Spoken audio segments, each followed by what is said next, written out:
The grand chamber of the Galactic Council stretched so far that Jack Morrison could barely see the walls. 12 massive seats formed a circle around the center where he stood alone. Each seat held a different alien species, some floating in liquid-filled tanks, others perched on crystal formations that hummed with energy. The air itself seemed to vibrate with power and ancient authority. Jack adjusted his simple black suit and looked up at the towering figures above him. As Earth's ambassador to the galaxy, he had been in this chamber many times before, but today felt different. The usual diplomatic pleasantries were absent. No one had offered him the traditional greeting of peace. Instead, cold silence filled the vast space. "Human Morrison," came a voice that sounded like grinding stone mixed with musical notes. The speaker was Zexthara, leader of the Velari species and head of the council. Her crystalline body caught the light from a dozen different suns that streamed through the chamber's transparent dome. "You have been summoned to hear the final judgment of this council." Jack kept his face calm, though his heart began to beat faster. Final judgment was not a phrase used lightly in galactic politics. "I am here to listen, Council Leader Zexthara. Your species has been members of our galactic community for 50 Earth years," Zexthara continued. Her voice carried the weight of millennia. "In that time, you have proven to be problematic." The Mokari representative, a blob-like creature with dozens of eyes, spoke next. "Humans are too aggressive. You solve problems with violence first, diplomacy second. This disturbs the peace we have maintained for 3,000 years. Your technology advances too quickly," added the Zentari delegate, whose metallic body reflected the chamber's lights like a mirror. "You create weapons when you should create art? You build walls when you should build bridges?" Jack wanted to argue, to point out the hospitals humans had built on alien worlds, the diseases they had helped cure, the trade routes they had established. But he knew better than to interrupt a council judgment. He had learned that much in his years as ambassador.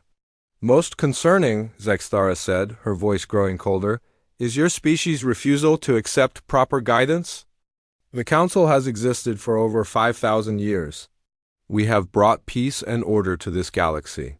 Yet humans constantly question our wisdom, challenge our decisions, and act independently. The Silthari representative, a being made of living energy, flickered brighter. You colonize worlds without permission. You conduct research without oversight. You form alliances without consultation. This cannot continue." Jack felt his jaw tighten.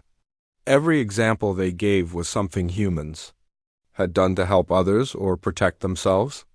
The colony on Kepler 442b had been established to provide food for 3 struggling alien species. The research had led to medical breakthroughs that saved millions of lives. The alliances had been defensive pacts against pirates and raiders. Therefore, Zexthara announced, "The Council has reached a unanimous decision. Humanity must be dark corrected." The word hung in the air like a threat. Jack had never heard it used in official council proceedings before. "From this day forward," the Velari leader continued, "all human technology will be subject to council approval before implementation. All human colonies will accept council overseers to ensure proper behavior. All human military forces will be reduced to domestic defense only, and all human research will be conducted under council supervision." Jack's blood ran cold. They were essentially making humanity a client species, no different from the dozens of primitive civilizations that existed under council protection and control. "Furthermore," Zexthara said, "humans will be relocated to designated sectors of the galaxy away from more developed species. This will prevent future conflicts and allow for proper monitoring of human activities." The Mokari delegates' eyes all focused on Jack. "You will also surrender all weapons technology above Class 3 level. Your faster-than-light drives will be replaced with Council-approved models. Your communication networks will be integrated into our systems for transparency." Jack stood perfectly still, his mind racing. They were asking humanity to give up everything that made them independent. No more exploration of distant worlds. No more scientific advancement. No more freedom to make their own choices. This is for the good of the galaxy, Zexthara explained, though her tone suggested she was merely stating facts rather than trying to convince him. Younger species often struggle with the responsibilities of galactic citizenship. The Council will guide humanity toward a more peaceful existence. The Zentari representative's metallic voice added, "Many species have gone through this process. The Halani were once as aggressive as humans. Now they are productive members of our society, content with their assigned roles." Jack remembered the Halani. They had once been warriors and explorers, but now they served as administrators and clerks throughout the galaxy. Their eyes held no spark of curiosity or ambition anymore.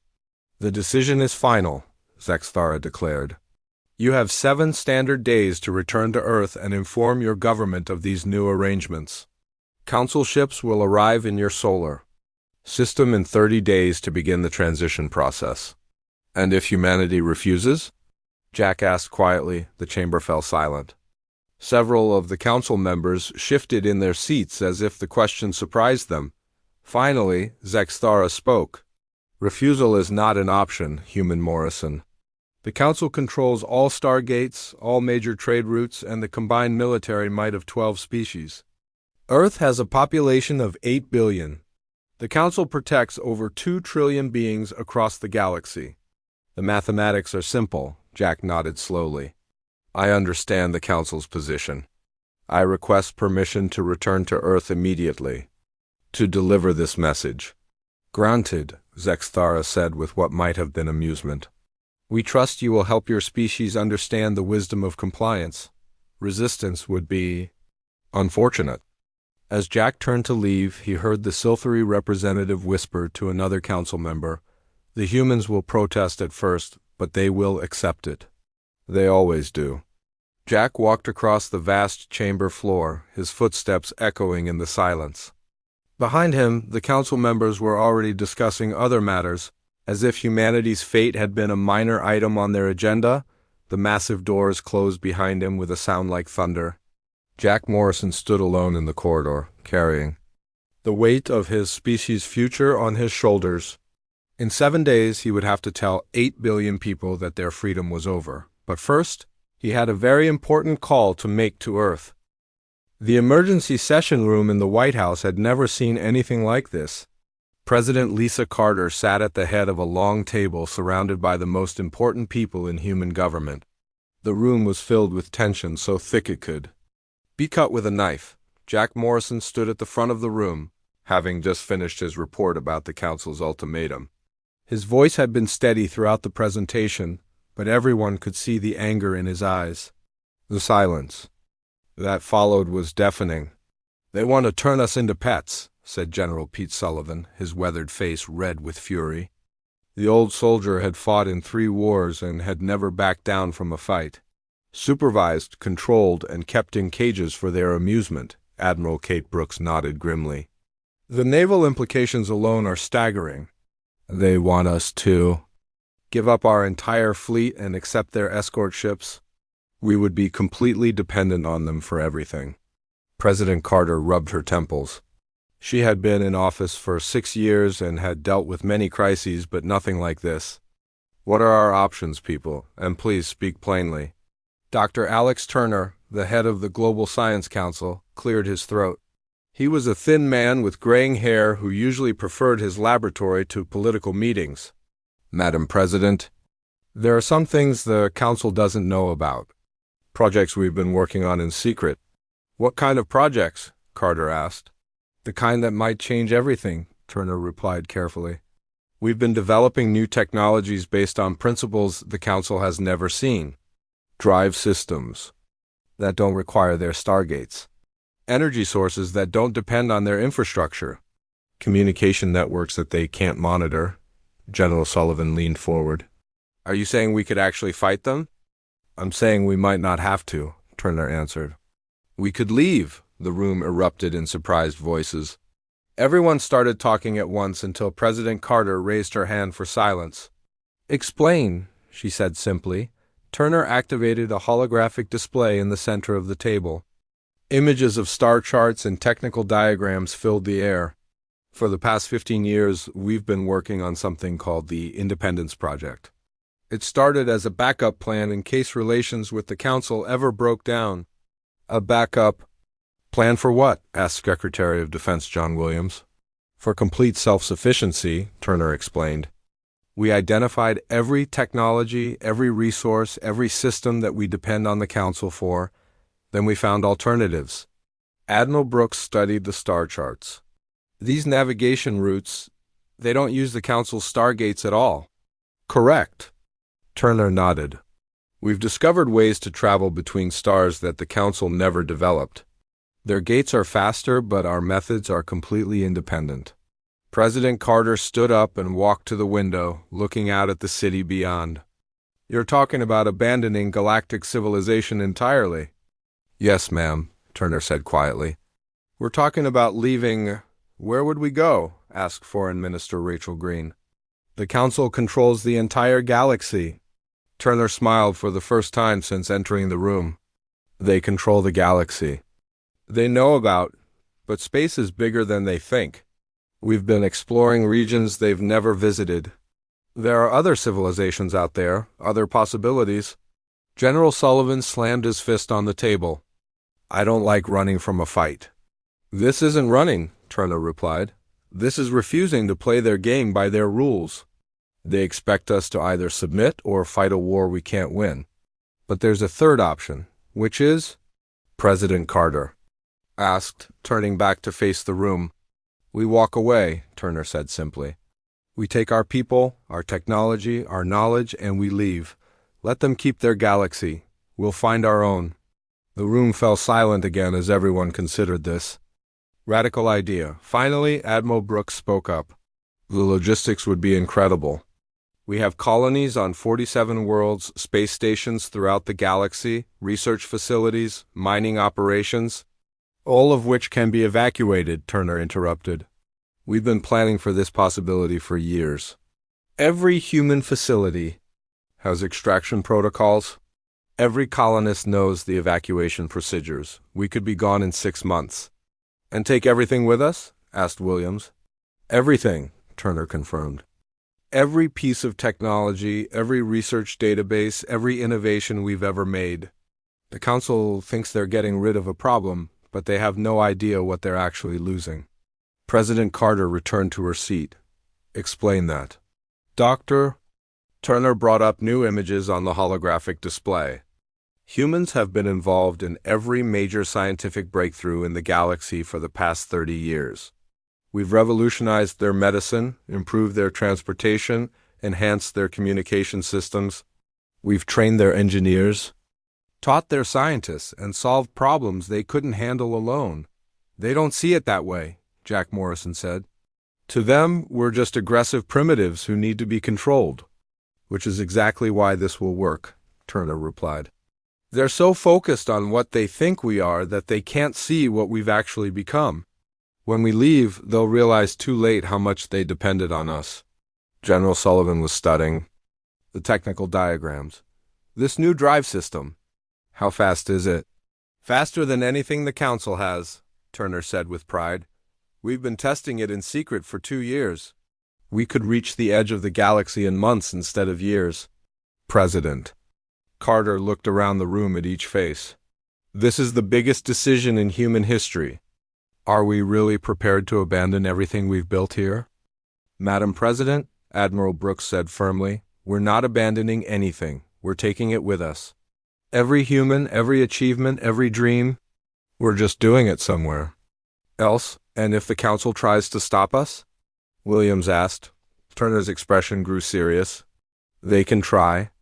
But they'll find that the species they think they're expelling is very different from the one they're actually facing. President Carter stood up slowly. I need to think about this. We have 6 days before Jack has to return with our answer. With respect, ma'am, General Sullivan said. I don't think we need 6 days. The Council made their choice. Now we make ours. And what choice is that, General? Carter asked. We choose freedom, he replied. We choose to be what we want to be, not what they want us to be. The President looked at each person in the room one more time. All in favor of the Independence Project? Every hand in the room went up without hesitation. Then God help us all, President Carter said quietly. We're going to walk away from the galaxy. The massive cargo ships appeared in the Kepler 442b system without warning. Captain Mike Johnson stood on the bridge of the transport vessel Destiny, watching as thousands of human colonists began boarding evacuation shuttles. The planet below had been humanity's most successful agricultural colony, feeding 3 different alien species for the past 20 years. Sir, we're getting confused transmissions from the Zentari trade station, reported Lieutenant Amy Parker from the communications console. They're asking why we're shutting down the grain shipments. Mike looked at the peaceful planet one last time. Golden fields stretched across 3 continents, the result of decades of hard work by human farmers.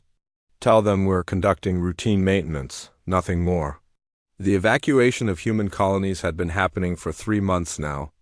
Each time, the same careful story was told. Equipment upgrades, personnel rotations, temporary shutdowns for safety inspections.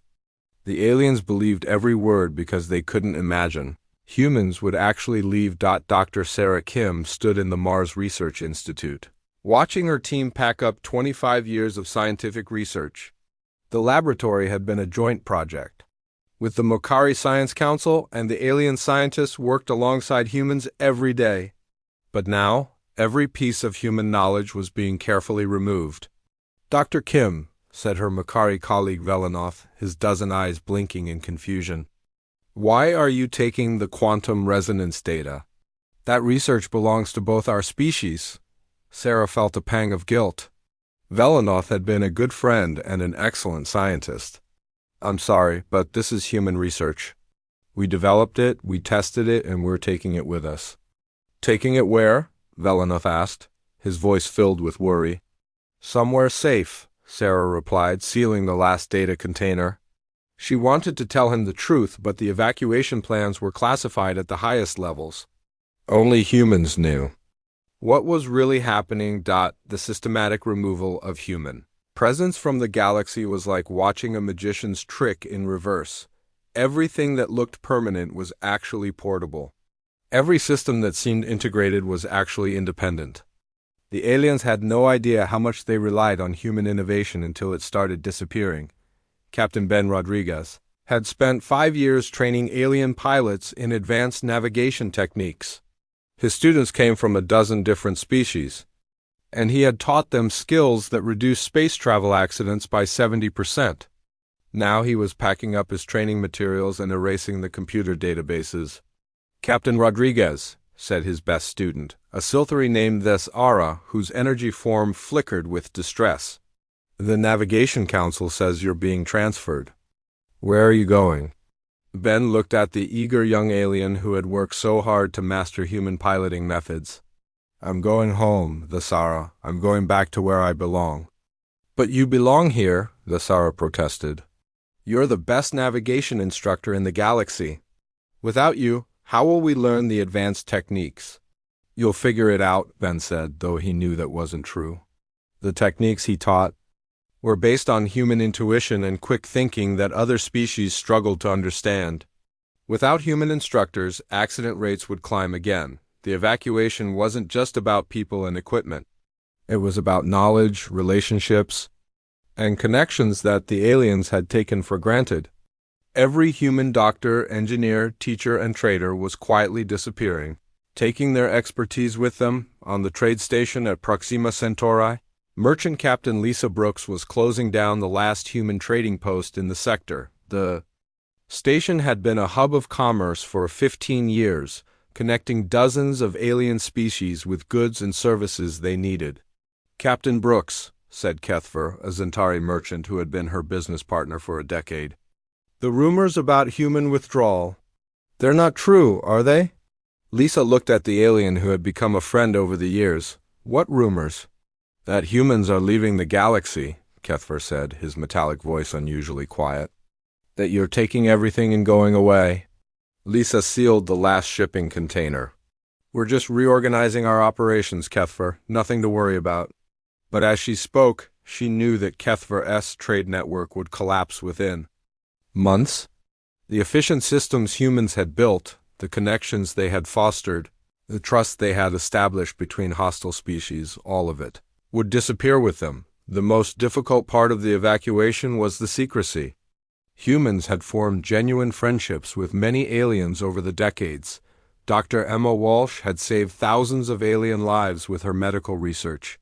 Her alien colleagues respected her, trusted her, and considered her family. Now she was erasing her research databases and preparing to leave without saying goodbye. The medical treatments she had developed for alien diseases would be lost forever. The cures she had discovered would disappear with her. "Dr. Walsh," said her research partner, a Mokari named Zexith, "I've been analyzing the data from the Kelver 7 plague outbreak.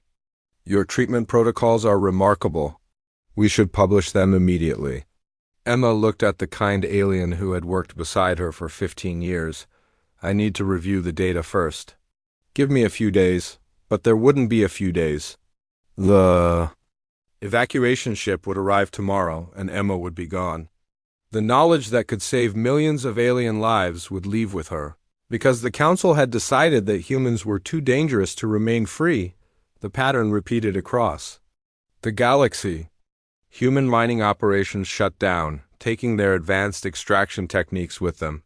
Human communication networks went offline, leaving gaps in the galactic internet. Human defense systems powered down, removing protection from worlds that had relied on them for decades. What surprised the evacuation teams was how easily it all came apart. The aliens had become so dependent on human innovation that they couldn't function without it. But they didn't realize their dependence because they had never imagined humans would actually leave. Admiral Kate Brooks watched from the bridge of the command ship as the last human transport departed from the Vega system. The evacuation was 60% complete, and still the aliens suspected nothing. They thought humans were just being typically unpredictable. "Admiral," reported Commander Jake Stevens, "we're getting increased chatter from alien governments. They're starting to notice the pattern." Kate nodded. "How much longer until full evacuation?" 3 more months for the outer colonies. 6 weeks for the core systems. And Earth? "Earth is already prepared for departure," Jake replied. "All non-essential personnel have been relocated to the Ark ships. The planet is ready for final evacuation at any time." Kate looked at the star. Charts showing human positions throughout the galaxy. Soon all of those lights would go dark. Humanity would become a ghost, leaving behind only empty buildings and confused aliens. "Do you think they'll figure it out before we're gone?" Jake asked. Kate smiled grimly. "They'll figure it out when it's too late to stop us. By then, we'll be so far away that their entire fleet couldn't catch us." The great human exodus continued. In silence, invisible to the very beings who had forced it to happen. The first sign of trouble came 6 months after the human evacuation was complete. On the trade station at Alpha Centauri, cargo shipments that had run smoothly for decades suddenly began failing. Ships arrived late, containers were damaged, and the complex scheduling system that had kept goods flowing throughout the sector simply stopped working. Station Commander Velther, a Zentari administrator, stared at his display screens in confusion. "Where are the human logistics coordinators?" he asked his assistant. "They were transferred last month," the assistant replied. "The replacement staff should arrive any day now." But the replacement staff never came. The human coordinators had been the backbone of the entire operation, and without them, the carefully balanced system collapsed like a house of cards. Dr. Zexith stood in his laboratory on Mars, looking at equipment that had been working perfectly for 15 years. Now half of it was broken, and the other half was producing results that made no sense. His research partner, Dr. Emma Walsh, had disappeared 3 months ago, supposedly transferred to another facility. "Computer, contact Dr. Walsh," he said to the communication system. "Dr. Walsh is not available," the computer replied. "No current location on file." Zexith felt a chill run through his alien body. He had sent dozens of messages to Emma over the past weeks, but none had been answered. The medical research they had been working on together was at a critical stage, and without her expertise, everything was falling apart.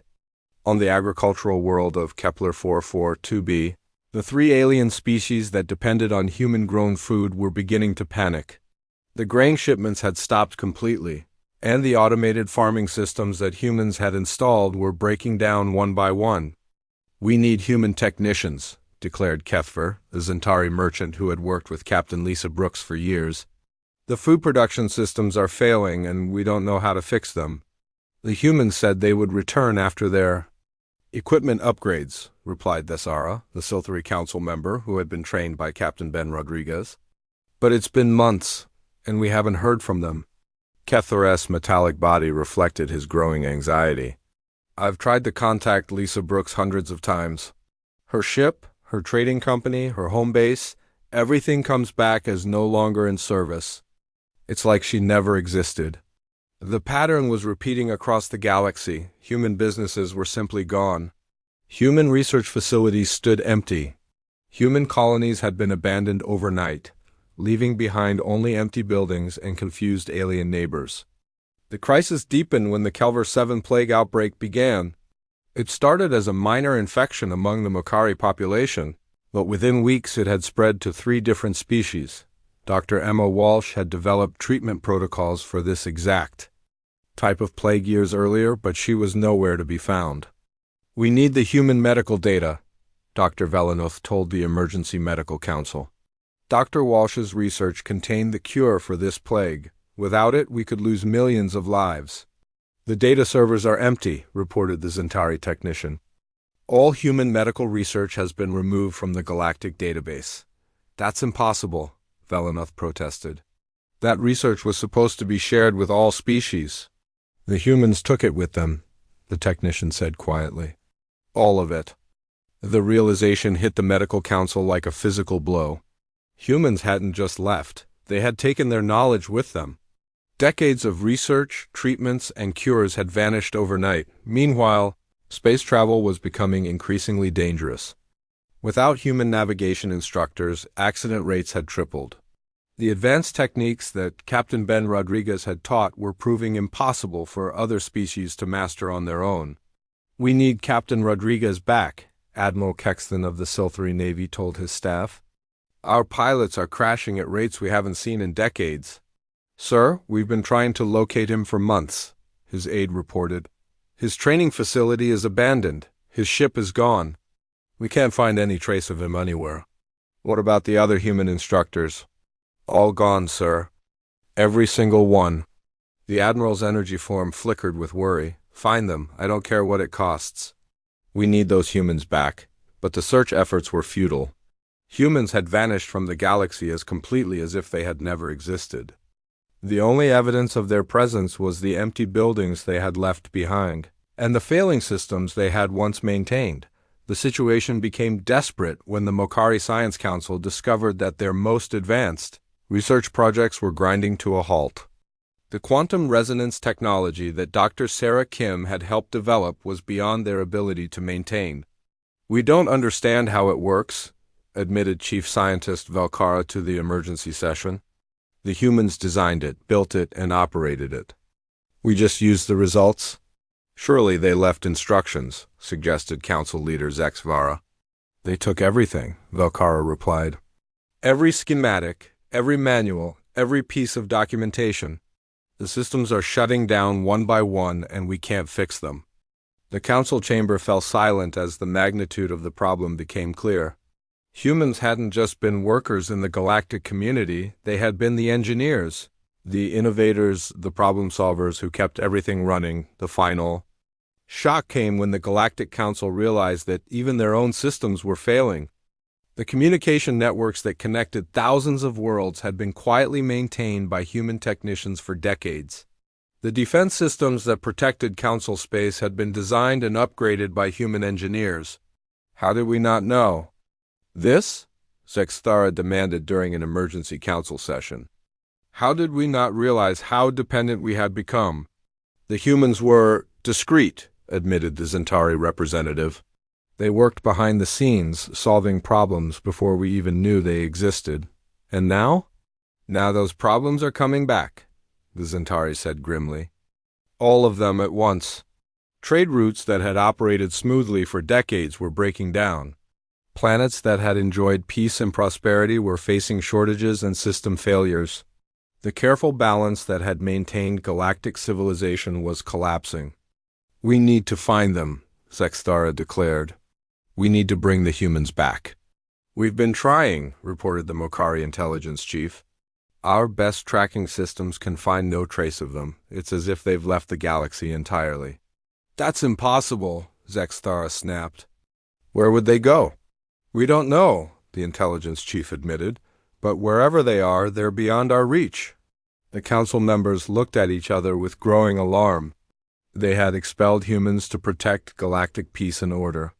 Instead, they had destroyed the very foundation that peace and order had rested on. Perhaps, suggested the Silthri representative hesitantly, we should consider apologizing. Apologizing? Zexthara's crystalline form sharpened with anger. The council does not apologize. But even as she spoke, reports were coming in from across the galaxy. Systems failing, trade collapsing, research grinding to a halt. The humans had been gone for less than a year, but their absence was tearing galactic civilization apart. For the first time in 5,000 years, the Galactic Council faced a problem they couldn't solve. The alarm sirens screamed across the galactic emergency network with a sound that hadn't been heard in 3,000 years. In the council chambers on Nexus Prime, Zexthara stared at the incoming reports with growing horror. The displays showed massive ships approaching from the edge of the galaxy, ships that moved like no technology the Council had ever seen. Devourer swarm confirmed, reported Admiral Kexthan, his energy form flickering with panic. Estimated fleet size, 10,000 vessels. They're moving faster than our fastest ships. The Devourers were the stuff of nightmares, an ancient enemy that had once threatened to consume the entire galaxy. They had been defeated 5,000 years ago in a war that had nearly destroyed galactic civilization. Everyone thought they were gone forever. How is this possible? Demanded the Mokari representative. Our early warning systems should have detected them months ago. The early warning systems have been failing, Kexthan admitted. We lost contact with the outer monitoring station 6 months ago. We thought it was just equipment failure. Zexthara's crystalline form grew brighter, with rage. Equipment failure? Those stations were maintained by ... She stopped speaking as the horrible truth hit her. The monitoring stations had been maintained by human technicians. The defense networks had been upgraded by human engineers. The weapons systems had been improved by human scientists. Sir, reported a communications officer, we're receiving a transmission from the Devourer fleet. Put it through, Zexthara ordered, the holographic display filled with the image of something that looked like living darkness.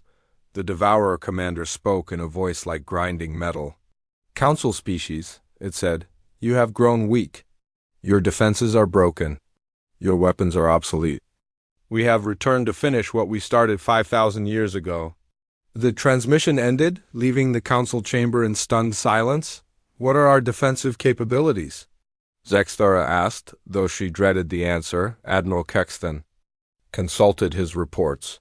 30% of our defense satellites are offline. 60% of our early warning systems have failed.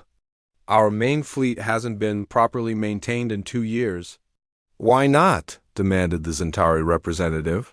The human maintenance crews were reassigned, Kexthan said quietly. We were told they would be replaced, but the replacements never understood the systems well enough to maintain them properly. The council members looked at each other with growing panic. They had expelled the humans to protect the galaxy, but in doing so they had left it defenseless. Contact the human government, Zexthara ordered. Tell them we need their help. We've been trying for months, reported the communications chief. All human frequencies are silent. We can't locate them anywhere in the galaxy. Then expand. The search? Zexthara snapped. Use every ship, every probe, every sensor array. But as the days passed, it became clear that the humans were truly gone. They had vanished so completely that it was as if they had never existed. Meanwhile, the Devourer fleet grew closer, and the first outer worlds began to fall. The planet Zarian, the seventh, was the first to be attacked. The Zentari colony there sent desperate messages for help as the Devourers descended from space like a dark cloud. The Council fleet that responded was destroyed in minutes by weapons that seemed to tear space itself apart.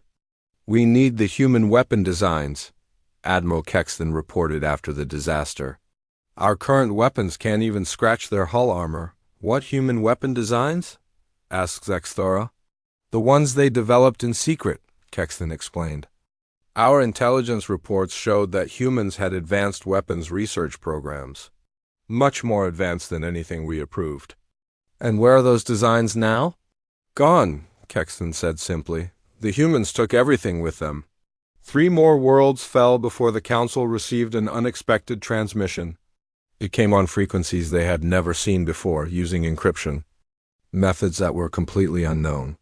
"This is Commander Jake Stevens of the Earth Defense Force," said a human voice that sounded calm and confident. "We understand you're having some trouble with an old enemy." The council chamber erupted in excited voices.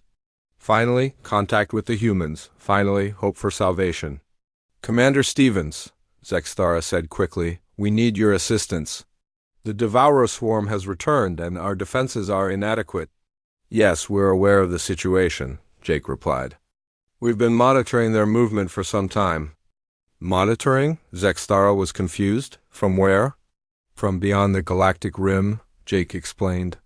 "We've established new territories and regions you've never explored. We have colonies, research facilities, and defense networks that span multiple galaxies now." The council members stared at each other in shock. "Multiple galaxies? How was that possible?" "We need your weapons," Admiral Kexton interrupted. "Your technology. Your expertise. We'll pay any price." Jake was quiet for a moment. "I'm afraid that's not going to be possible." "What do you mean?" Zexthara demanded. "We have our own priorities now," Jake explained. "Our own civilizations to protect. We've made contact with dozens of species that you never knew existed. They're peaceful, intelligent, and grateful for our help. But we need you," the Mokari representative pleaded. "The galaxy is in danger. The galaxy that expelled us?" Jake asked quietly. "The galaxy that decided we were too dangerous to exist freely? That galaxy?" The words hit the council like physical blows. Zexthara felt her crystalline structure dim as the full weight of their situation became clear. "We made a mistake," she admitted for the first time in her life. "We were wrong about humanity." "Yes, you were," Jake agreed. "But that's not our problem anymore." "Please," Admiral Kexton begged. "Billions of lives are at stake." "Billions of lives have always been at stake," Jake replied. "When human colonies were being raided by pirates, where was the Council fleet? When human researchers were developing cures for alien diseases, who provided the funding? When human engineers were maintaining your defense systems, who got the credit?" The council chamber fell silent. They all knew the answers to those questions. "We helped you for 50 years, Jake continued. "We solved your problems, defended your worlds, and advanced your science. And you repaid us by trying to make use your pets." "We can change," Zexthara said desperately. "We can make things right." "I'm sure you can," Jake said. "But you'll have to do it without us." "Then you'll just let the galaxy burn?" the Zentari representative accused. "We're not letting anything burn," Jake corrected. "We're simply not putting out a fire that you started. You wanted independence from dangerous humans? Well, congratulations, you got it." The transmission went silent, leaving the council alone with their fear and the approaching darkness of the Devourer fleet. 5 more worlds fell before the council realized that humanity wasn't coming back. They were truly on their own, facing an enemy they couldn't defeat with weapons they couldn't build, and defenses they couldn't maintain. For the first time in 5,000 years, the Galactic Council faced the possibility of complete destruction. And it was entirely their own fault. 10 worlds had fallen to the Devourer swarm when Zexthara made the most humiliating decision of her 5,000-year life. She would travel to the Sol system personally and beg the humans for help, The Council's fastest ship took 3 weeks to reach Earth's solar system, and what Zexthara found there shocked her to her core. The space around Earth bristled with defensive stations unlike anything she had ever seen. Massive ships moved between the planets with impossible grace, their hulls gleaming with technology that seemed to bend light itself. "Unknown vessel," came a crisp human voice over the communication system. "You are entering restricted space. State your business." "This is Council Leader Zexthara," she replied, swallowing her pride. "I request permission to speak with your leadership." There was a long pause. "Stand by." As her ship waited, Zexthara watched human vessels moving through the system. They were beautiful and terrifying at the same time, clearly advanced far beyond anything the Council possessed. She counted at least 50 ships that could have destroyed her entire escort fleet without effort. "Council Leader," the human voice returned, "you are cleared to approach Earth. Follow the navigation beacon." The trip to Earth revealed even more wonders. Orbital cities floated in perfect formation around the planet. Mining operations on asteroids used technology that made matter itself dance to human will. Space elevators stretched from the planet's surface to stations that defied physics as the Council understood it. Zexthara's ship landed at a spaceport that was larger than most Council cities. As she stepped onto the platform, she was met by a single human in a simple military uniform. He was young-looking with calm eyes and a confident bearing. "Council Leader Zexthara," he said politely, "I'm Commander Jake Stevens. Welcome to Earth." This was the same human who had refused their pleas for help, but seeing him in person made the situation even worse. He looked so ordinary, so unremarkable. How had the Council failed to see the potential in beings like this? "Commander Stevens," Zexthara began, "I come to formally request assistance against the Devourer threat." Jake nodded and gestured toward a waiting transport. "Let's talk somewhere more comfortable." The transport took them through the human capital city, and Zexthara stared in amazement at what she saw. The buildings seemed to grow from the earth itself, reaching toward the sky with organic curves that housed millions of people. Parks and gardens were everywhere, filled with plants from hundreds of different worlds. "This is impossible," she whispered. "When you left the galaxy, Earth was just one planet with 8 billion people." "That was 2 years ago," Jake replied. "We've learned a lot since then." The transport stopped at a building that looked like it was made of crystallized starlight. Inside, Jake led her to a simple office with a view of the city beyond. "Impressive, isn't it?" Jake said as he sat down across from her.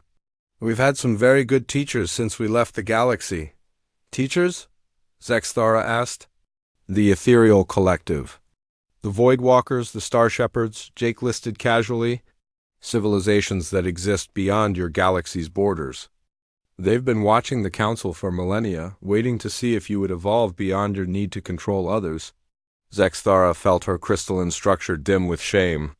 "You found other civilizations?" "Dozens of them," Jake confirmed. "Ancient species that make the Council look like children playing with toys. They've been very interested in humanity's unique approach to problems." "What approach?" Jake smiled. "We don't try to control others, we work with them. We learn from them, we help them grow instead of keeping them small." The words cut deep because Zexthara knew they were true. The Council had spent 5,000 years maintaining order by keeping everyone in their assigned places. Humans had spent 50 years helping everyone reach their potential. "Commander Stevens," Zexthara said formally, "I have come to apologize for the Council's actions. We were wrong to try to control humanity. We were wrong to exile you. We were wrong about everything." Jake nodded. "I appreciate that. But apologies don't bring back the 10 worlds that have already fallen." "Please," Zexthara begged, "we need your help. The Devourer swarm is stronger than ever. Our weapons can't hurt them. Our defenses can't stop them." "I know," Jake said quietly. "We've been watching." "Then you know that billions will die if you don't help us." Jake was quiet for a long moment, looking out at the city beyond the window. "The beings you call Devourers aren't what you think they are." "What do you mean?" "They're not conquerors," Jake explained. They're gardeners. They remove civilizations that have become stagnant, civilizations that stop growing, stop learning, stop helping others grow. Zexthara felt a chill of understanding. The Council. For 5,000 years, you've maintained perfect order by preventing change, Jake said. You've kept every species in their place, made sure no one grew too strong or too independent. You've created a galaxy-wide prison and called it peace. But we brought stability, Zexthara protested weakly. You brought stagnation, Jake corrected. The Devourers have been waiting for you to evolve, to become something better. Instead, you became worse. And humanity? Jake smiled. Humanity was the test. How would you react to a species that refused to be controlled? Would you learn from us, grow with us, become better? Or would you try to cage us like all the others? We failed the test, Zexthara realized. Spectacularly, Jake agreed. But it's not too late. Zexthara looked up with desperate hope. You'll help us? We'll help you save yourselves, Jake said. But not in the way you expect. Jake activated a holographic display that showed the approaching Devourer fleet. But now Zexthara could see something she had missed before. Human ships were moving alongside the Devourers, not fighting them. You're working with them, she breathed. We're mediating, Jake corrected. The Devourers don't want to destroy the galaxy, they want to save it. But they'll only spare civilizations that prove they can change. How do we prove that? Jake leaned forward. The Council disbands.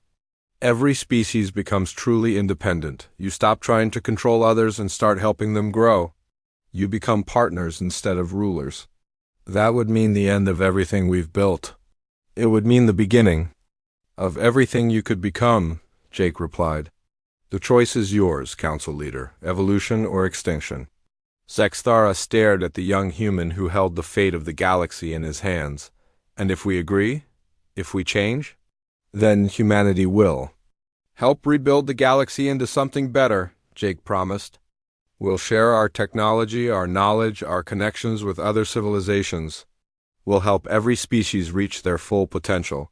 Even after what we did to you? Jake's expression softened.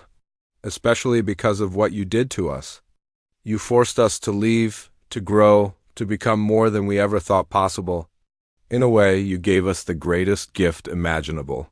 Zexthara felt something she had never experienced before, humility mixed with hope. I'll need to convince the other council members. You have 24 hours, Jake said gently. After that, the Devourers will consider the galaxy beyond saving. As Zexthara prepared to leave, she turned back to Jake one final time. Why are you giving us this chance? Jake smiled. Because that's what humans do. We believe everyone deserves a chance to become better than they are. Zexthara left Earth with a message that would either save the galaxy or doom it forever. For the first time in 5,000 years, the future was uncertain, and somehow that felt like hope.